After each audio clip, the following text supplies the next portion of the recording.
जय हिंद फ्रेंड, हिंदी और प्राइड में आप सभी का स्वागत है। फ्रेंड्स, यहाँ पे हम TGT PGT Hindi practice set लेके चल रहे हैं और आज जो हमारा टॉपिक है वो काव्य दोष से संबंधित है। तो चलिए देखते हैं।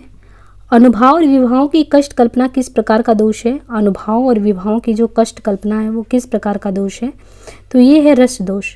रसगत काव्य दोष में स्वशब्दवाच्य विभाव अनुभाव की कष्ट कल्पना, प्रतिकूल विभाव ग्रहण का, रस की बार बार दीप्ति, बिना अवसर रस का प्रतिपादन, अंक की अति जो विस्तृति है, प्रकृति विपर्याय, ये सभी आते हैं। पांडव की प्रतिमा सम लेखो, अर्जुन भीम महामति देखो, इसमें काव्य का कौन सा दोष है। तो पांडव की प्रतिमा सम लेखो, अर्जुन भीम महामति देखो, इसमें कोई भी दोष नहीं है। उपरोक्त पंक्तियां केशवदास की रचना जो रामचंद्रिका उससे ली गई है। वह पंचवटी का वर्णन करते हुए पंक्तियों का उल्लेख करते हुए इस काव्य में काल दोष है, क्योंकि राम कथा त्रेता युग का है, उसमें पांडव कहाँ थे, तो ये काल संबंधी दोष है इसमें। कंकड़ क्वड़ित रणित निपुर थे, हिलते थे छाती पर हार, मुखरित था कलरव गीतों में स्वरलय का होता विचार, बिछड़े तेरे शबालिंगन पुलक स्पर्श का पता नहीं, मधुमय चुंबन कतराता है आजे न सुख का सता रही।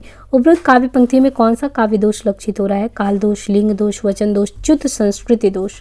तो यहाँ पे देखिए वचन दोष जो है, जिस काव्य में शब्द सुनने पर कठोर अप्रिय या बुरा लगे वहाँ वचन संबंधी दोष होता है, और इसे वचन दोष या श्रुति कटुत्व दोष यानी श्रुति कटुत्व दोष भी कह सकते हैं। विश्वनाथ ने साहित्य दर्पण में रसप कर्षका दोषा कहकर रस का अपकर्ष करने वाले तत्वों को दोष कहा है। मुख्य रूप से दोष तीन प्रकार के होते हैं, शब्द दोष, अर्थ दोष, रस दोष होता है ना। तो ये तीन दोष हो गए, शब्द, अर्थ और रस। श्रृंगार, करुण, शांत जैसे रसों के प्रसंग में कठोर वर्णों या शब्दों का प्रयोग करने पर वचन दोष होता है। उपरोक्त पंक्तियों में भी यही काव्य दोष विद्यमान है। सब को जानत तुम्हें सारे जगत जहान में, काव्य का कौन सा दोष है। सब को जानत तुम्हें सारे जगत जहान में, ये काव्य का कौन सा दोष है। तो इसमें जो है पुनरुक्ति दोष, यानी बार बार रिपीट हो रहा है। जगत और जहान दोनों का प्रयोग हुआ है, दोनों का अर्थ संसार के ही परिप्रेक्ष्य में होता है, तो ये रिपीटेड जो है सेंटेंस है। अब यहाँ पे देखिए, तरु रिपु रिपु धर देख के बिरहन इत्ती अकुलाय में कौन सा काव्य दोष है।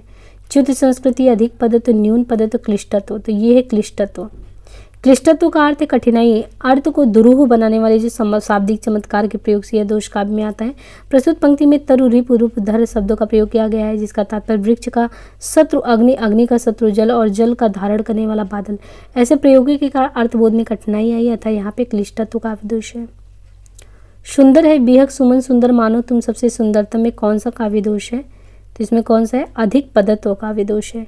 जहाँ वाक्य में अनावश्यक अर्थ का सूचक पद प्रयोग तो वहाँ अधिक पदत्व दोष होता है। प्रस्तुत पंक्ति में सबसे सुंदरतम का प्रयोग हुआ है, यहाँ सबसे शब्द का प्रयोग अनावश्यक है, क्योंकि सुंदरतम का अर्थ ही सबसे सुंदर होता है।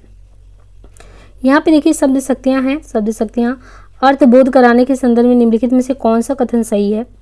अभिधा शब्द शक्ति लक्षणा पर आश्रित होती है, लक्षणा शब्द शक्ति व्यंजना पर होती है। अभिधा शब्द शक्ति लक्षणा व व्यंजना दोनों पर होती है। लक्षणा एवं व्यंजना दोनों शब्द शक्तियाँ अभिधा पर आश्रित होती हैं। तो ये देखिए, अभिधा यानी अर्थ बोध कराने के संदर्भ में जो अभिधा होती है, लक्षणा और व्यंजना ये दोनों जो बाद की आती हैं, वो दोनों ही शब्द शक्तियाँ अभिधा पर आश्रित होती हैं। ये कथन इसके संदर्भ में सही है। शब्द और अर्थ का शाश्वत संबंध होता है। गोस्वामी तुलसीदास ने शब्द और अर्थ को जल बीज के समान अभिन्न बताया है। शब्द उच्चारण के साथ ही हमारे मन, कल्पना और अनुभूति पर प्रभाव डालता है। स्वादिष्ट व्यंजन का नाम लेते ही मुंह में पानी आ जाता है। शेर या सांप का नाम लेते ही मन में डर आ जाता है। अतः जिस शक्ति के द्वारा शब्द का अर्थगत भाव दिखता है उसे शब्द शक्ति कहते हैं। शब्द शक्तियाँ तीन होती हैं, विधा, लक्षण, व्यंजना। ये तीन शब्द शक्तियाँ जिन शब्दों से अर्थ को अभिव्यक्त करती हैं उन्हें क्रमशः वाचक, लक्षक और व्यंजक कहते हैं। अभिधा ही मुख्य शक्ति है, इसकी प्रतीति सबसे पहले हुआ करती है।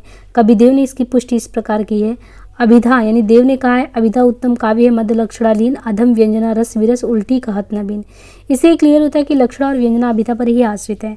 लक्षणा में भी अभिधार्थ से योग रहता है और व्यंजना में भी। जो व्यंजना लक्षणाभूत रहती है अथवा जो व्यंजना पर चलती रहती है वह भी अंत में अभिधा के ही आश्रय में होती है, किंतु चमत्कार की दृष्टि से व्यंजना ही मुख्य है। ये जिन अर्थों का बोध कराते हैं ये उन्हें क्रमशः वाच्यार्थ, लक्ष्यार्थ और व्यंग्यार्थ कहते हैं। जिस शक्ति द्वारा साक्षात सांकेतित अर्थ, जिसे मुख्यार्थ भी कहते हैं, का बोध हो उसे अभिधा कहते हैं। मुख्य अर्थ का बोध कराने के कारण यह मुख्या भी कहलाती है। अभिधा शक्ति द्वारा जिन शब्दों के अर्थ को अभिव्यक्ति यानी अभिव्यक्ति होती है उन्हें वाचक कहते हैं।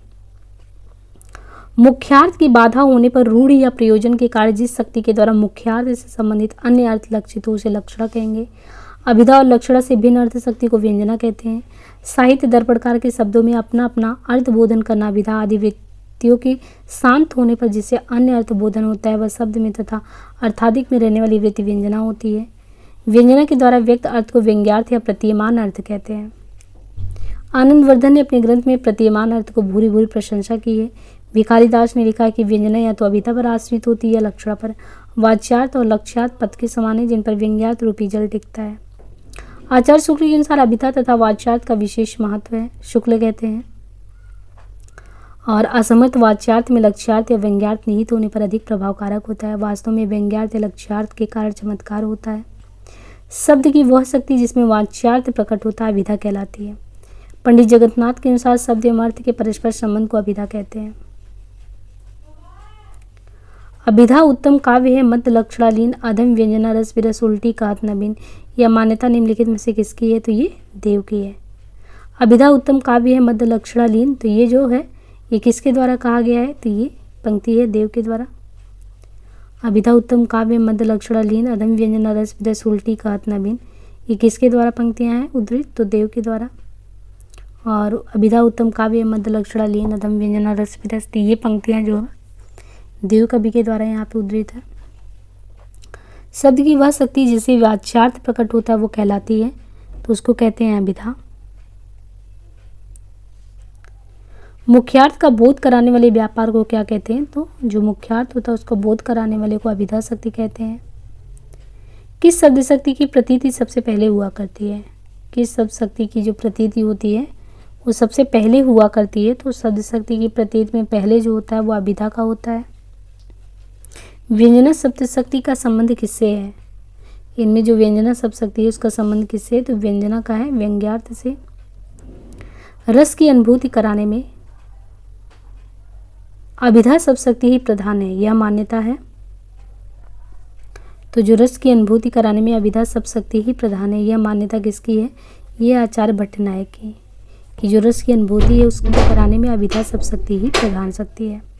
भट्टनायक ने रस की स्थिति ना तो नायक नायिका से मानी और ना नट ने। रस की स्थिति उन्होंने सीधे से हृदय में मानी। उनके अनुसार काव्य में 3 शक्तियाँ होती है, अभिधा, भावकत्व और भोजकत्व। भट्टनायक ये मानते हैं अभिधा वो है जिसके द्वारा पाठक या दर्शक काव्य के शब्दार्थ को ग्रहण करता है। दूसरी शक्ति भावकत्व, जिसके द्वारा उसी अर्थ का भावन होता है। भाव का भावन होने पर भाव की व्यक्तिता का नाश होकर साधारणीकरण होता है और भाव विशेष न रहकर साधारण हो जाता है। अतः इस आधार पर भट्टनायक की मान्यता है कि रस की अनुभूति कराने में अभिधा शब्द शक्ति ही जो है वो प्रधान होती है। सिंधु सेज पर धरा वधु अब तनिक संकुचित बैठी सी, इस अवतरण में कौन सी शब्द शक्ति है? तो सिंधु सेज पर धरा वधु ये व्यंजना है। अभिधा और लक्षणा के द्वारा अपने अर्थ का बोध कराकर विरत हो जाने पर जिस शब्द और अर्थ की शक्ति के द्वारा अभिप्रेत अर्थ की प्रतीति हो व्यंजना होता है। व्यंजती अर्थ को व्यंग्यार्थ अथवा ध्वन्यार्थ भी कहते हैं। प्रस्तुत पंक्ति में व्यंजना शब्द शक्ति है। इसमें सिंधु और धरा के लिए क्रमशः सेज और वधु के बिंब प्रस्तुत हुए हैं। इनमें प्रमुख बिंब वधु का है और सेज का बिंब उसका अंग मात्र है। कवि ने वधु के बिंब को ही उभारने का विशेष प्रयास किया है। जब सिंह तलवार लेकर उतरा तो गीधड़ भाग गए, तो ये है लक्षणा। उपयुक्त वाक्य में लक्षणा शब्द शक्ति, इसका अर्थ है जब सिंह यानी वीर तलवार लेकर उतरा तो गीधड़ भाग गए। यहाँ सिंह का लक्षण वीर में तथा गीधड़ का लक्षण कायर से है। लक्षणा जो शब्द शक्ति है उसके द्वारा शब्द के जिस अर्थ का बोध होता है उसे क्या कहेंगे? तो लक्षणा से जो बोध होता है उसको क्या कहेंगे? उसको लक्ष्यार्थ कहेंगे। मनहु उमगी अंग अंग छवि छलके, तुलसी की इस पंक्ति में कौन सी शब्द शक्ति है? तो इसमें लक्षणा है।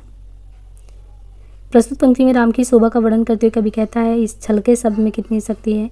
व्यापार को कैसा गोचर रूप दिया है, इसका व्याचार्थ अत्यंत तिरस्कृत है। लक्षणा से इसका अर्थ होता है प्रभुत परिमाण में प्रकट होना। अभिधेयार्थ स्पष्टता कहा जाता है, लक्ष्यार्थ सूचित कराया जाता है और व्यंग्यार्थ का ध्वनि ही संभव है। बनन में बागन में बगरो वर्षंत है, पद्माकर की इस पंक्ति का अर्थ शब्द की किस शक्ति से ग्रहण किया जा सकेगा? तो ये लक्षणा से। पद्माकर की प्रस्तुत पंक्ति में लक्षणा शक्ति है।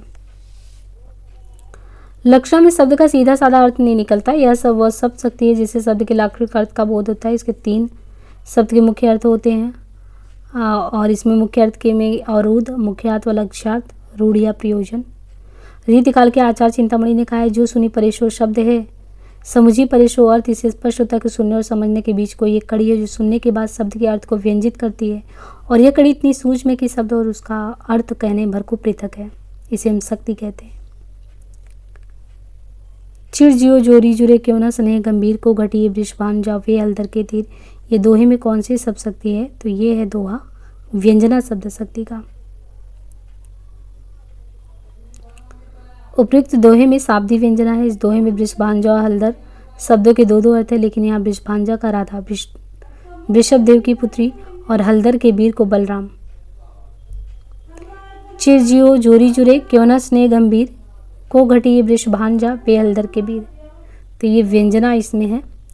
को घटी ये वृषभांजा वे हलदर के तीर, इसमें शाब्दिक व्यंजना। उपयुक्त प्रश्न की व्याख्या देखें। बाधा था विदु को किसने इन काली जंजीरों से, प्रसाद की इस पंक्ति का अर्थ किस शब्द से ग्रहण किया गया है? तो बाधा था विदु को किसने इन काली जंजीरों से, प्रसाद की इस पंक्ति का अर्थ जो है ये लक्षणा से है। जयशंकर प्रसाद की प्रस्तुत काव्य पंक्ति में लक्षणा शब्द शक्ति है। यहाँ केवल आरोपमान विदु का कथन है, जहाँ केवल उपमान का वर्णन हो और उपमेय लुप्त हो, वहाँ साध्य वासना गौड़ी प्रयोजमती लक्षणा होती है। तो यहाँ पे हमारा जो है अब जो नेक्स्ट टॉपिक होगा वो रस संबंधी टॉपिक शुरू होगा। यहाँ पे रस से संबंधित जो है क्वेश्चन हमारे एग्जाम में जो किस प्रकार के पूछे जाते हैं उन पे हम डिस्कशन करेंगे।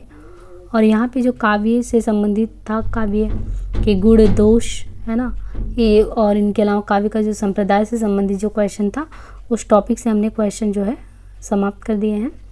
उम्मीद है कि ये सेशन आपके लिए बहुत ही यूजफुल रहने वाला है।